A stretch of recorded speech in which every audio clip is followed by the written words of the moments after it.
Hi friends, welcome back to our channel. ఈరోజు నేను చేయబోయే రెసిపీ చికెన్ బిర్యానీ.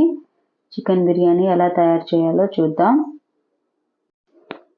నేను 1 కేజీ చికెన్ తీసుకున్నానండి. అవి మరీ పెద్దగా కాకుండా మరీ చిన్నగా కాకుండా మీడియం సైజులో ముక్కలు కొట్టించుకోవాలి. అది బాగా క్లీన్ చేసుకున్న తర్వాత ఒక 3 టేబుల్ స్పూన్ల వరకు ఫ్రెష్గా అప్పుడే తయారు చేసుకున్న అల్లం వెల్లుల్లి పేస్ట్ వేయండి. అప్పుడే బిర్యానీ బాగా టేస్ట్గా ఉంటుంది. మనం కట్ చేసి పెట్టుకున్న 2 పచ్చిమిర్చి, కొత్తిమీర, పుదీనా వేసుకోవాలి. పుదీనాని కాడలతో సహా కట్ చేసి వేసుకోవాలండి, అప్పుడే టేస్ట్ బాగుంటుంది. అలాగే ఒక 1/2 టీ స్పూన్ వరకు పసుపు, మటన్ మసాలా యాడ్ చేసుకుంటే చాలా సూపర్గా వస్తుంది. మటన్ మసాలాని ఒక 2 టేబుల్ స్పూన్ల వరకు యాడ్ చేసుకోవాలి. అలాగే గరం మసాలా ఒక 2 టేబుల్ స్పూన్ వరకు యాడ్ చేసుకోవాలి.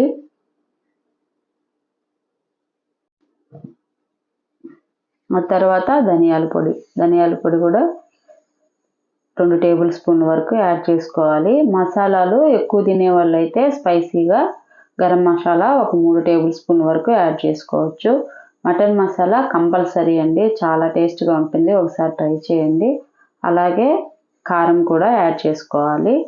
స్పైసీగా ఉంటేనే బిర్యానీ బాగుంటుంది. నేను పిల్లలు తినడానికి కొంచెమే కారం యాడ్ చేశాను, మీరు స్పైసీగానే చేసుకోవచ్చు.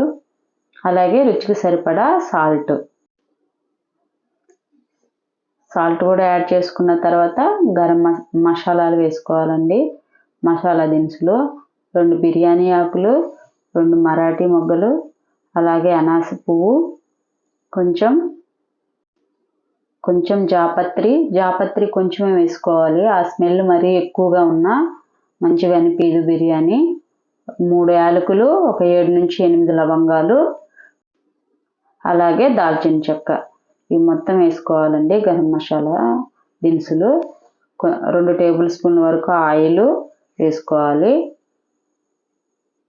ఆయిల్ కూడా వేసుకున్న తర్వాత 1/2 లీటర్ పెరుగు తీసుకుంటే 3/4 భాగం వరకు పెరుగు యాడ్ చేసుకోవాలి.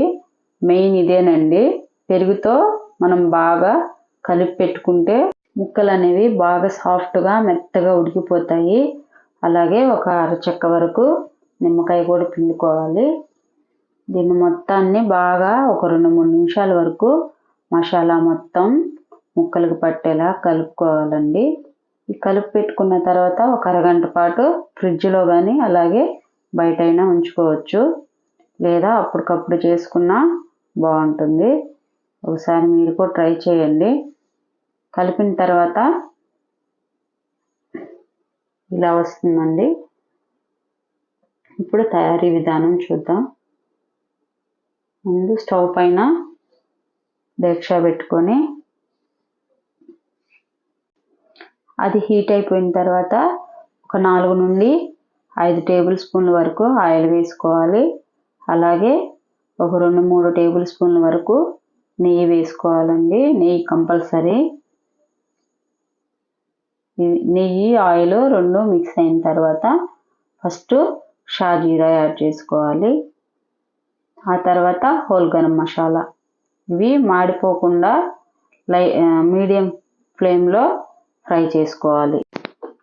వీటితో పాటు 2 బిర్యానీ ఆకులు కూడా వేసుకోవాలండి.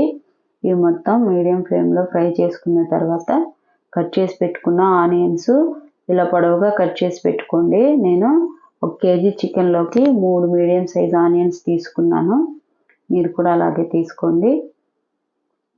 అలాగే 2 కట్ చేసి పెట్టుకున్న పచ్చిమిర్చి కూడా వేసుకొని ఇవి బాగా ఫ్రై అయిపోయిన తర్వాత ఇందులో కూడా అల్లం వెల్లుల్లి పేస్ట్ ఒక 2 టేబుల్ స్పూన్స్ వరకు వేసుకోవాలండి. అల్లం వెల్లుల్లి పేస్ట్ కూడా వేసిన తర్వాత పచ్చివాసన పోయేంత వరకు ఫ్రై చేసుకోవాలి. తర్వాత కట్ చేసి పెట్టుకున్న టమాటాలు కూడా యాడ్ చేసుకోవాలి. మీడియం సైజ్ అయితే 5 నుంచి 6 వరకు సరిపోతాయండి. దీంట్లో కూడా మళ్ళీ కొత్తిమీర, పుదీనా వేసుకోవాలి. ఇవి మంచి ఫ్లేవర్ అండి బిర్యానీకి. పుదీనా చాలా బాగా ఫ్లేవర్ ఇస్తుంది బిర్యానీకి. కాడలతో సహా వేసుకోవాలి, అప్పుడే బాగుంటుంది. దీంట్లో కూడా కొంచెం సాల్ట్ వేసుకొని ఇవి మొత్తాన్ని బాగా మనకి గుజ్జులాగా వచ్చేంత వరకు ఫ్రై చేసుకోవాలి. ఇవి మొత్తం కలుపుకున్న తర్వాత ఒక 5 నుంచి 10 నిమిషాల వరకు అవి బాగా గ్రేవీ కన్సిస్టెన్సీలోకి వచ్చేంత వరకు ఫ్రై చేసుకోవాలండి. దీంతో పాటే కొంచెం పసుపు కూడా వేసుకోండి, కలర్ బాగా వస్తుంది బిర్యానీ.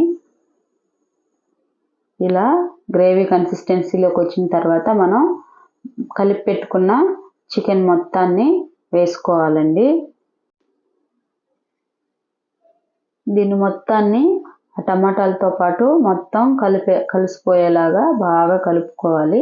కలుపుకున్న తర్వాత ఫస్ట్ హై ఫ్లేమ్లో ఒక దగ్గర పావు గంట నుంచి 20 నిమిషాల వరకు బాగా ఉడికించుకోవాలి. ఈ టమాటా గ్రేవీ అలాగే చికెన్లో వచ్చిన వాటర్తో పాటు బాగా ఉడికిపోవాలండి ముక్క. ఇలా మొత్తం కలుపుకున్న తర్వాత మధ్యలో కలుపుకుంటూ ఉండాలండి. మసాలాలన్నీ అంటుకుపోకుండా ఇలా ముక్క చెదరకుండా చిన్నగా కలుపుకోవాలి.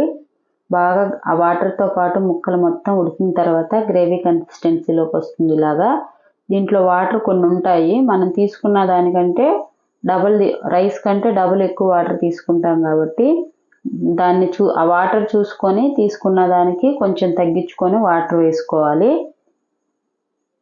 నేను 5 కప్పులు రైస్ కుక్కర్లోకి వచ్చే కప్పుతో తీసుకున్నానండి. వాటరు 7 కప్స్ తీసుకున్నాను. మీరు కూడా అలా ఎస్టిమేట్ వేసుకొని తీసుకోండి వాటరు. నేను రైస్ కుక్కర్కి వచ్చే కప్పుతో తీసుకున్నానండి 5 కప్పుల వరకు రైసు. బాస్మతి రైసే తీసుకున్నాను. ఒక హాఫ్ అన్ అవర్ వరకు నానబెట్టుకున్నాను. ఇలా బాయిల్ అయిన తర్వాత, రోలింగ్ బాయిల్ అయిన తర్వాత మనం నానబెట్టుకున్న రైస్ని వేసుకోవాలి. దీన్ని మొత్తాన్ని బాగా కలుపుకోవాలండి, పైకి కిందికి రైస్ మొత్తాన్ని. ఇప్పుడే మనం సాల్ట్ కూడా చూసుకొని అడ్జస్ట్ చేసుకోవాలి. నాకు సాల్ట్ సరిపోయింది, మీరు సరిపోకపోతే చూసుకొని అడ్జస్ట్ చేసుకోండి. ఇలా కలుపుకున్న తర్వాత హై ఫ్లేమ్లో ఒక 15 మినిట్స్ వరకు హై ఫ్లేమ్లోనే ఉడికించుకోవాలి. అలా ఉడికించుకున్న తర్వాత ఇలా వస్తున్నాయండి. ఇలా వచ్చిన తర్వాత కొంచెం వాటరే ఉంటుంది. అప్పుడు పైది కిందికి కలుపుకొని ముక్క చెదరకుండా చిన్నగా ఇప్పుడు సిమ్లో పెట్టుకొని దగ్గర ఒక 10 నిమిషాల వరకు ఉడుకుతుంది. ఆ చెమ్మ మొత్తం పోవాలంటే మనకి 10 నుంచి 15 నిమిషాలు పడుతుంది. సిమ్లో పెట్టుకొని కుక్ చేసుకోవాలి, లేదంటే అడుగంటిపోతుంది. మీకు వాటర్ కానీ సరిపోకపోతే ఎసురు పక్కనే మనం బాయిల్ చేసి పెట్టుకొని వాటరు అవి చల్లుకుంటూ అయినా కుక్ చేసుకోవచ్చు, బాగా వస్తుంది రైసు. అంతే అండి, చెమ్మ మొత్తం వెళ్ళిపోయింది. ఇప్పుడు వేడివేడిగా చికెన్ బిర్యానీ రెడీ అయిపోయింది. దానిపైన ఫైనల్గా 2 టేబుల్ స్పూన్ల వరకు నెయ్యి యాడ్ చేసుకోండి. అంతే అండి, వేడివేడి చికెన్ బిర్యానీ చాలా టేస్టీగా రెడీ అయిపోయింది. మా వీడియోస్ కానీ నచ్చినట్లయితే లైక్ చేసి, షేర్ చేసి, సబ్స్క్రైబ్ చేయండి. ట్రై చేసి ఎలా ఉందో కామెంట్ చేయండి.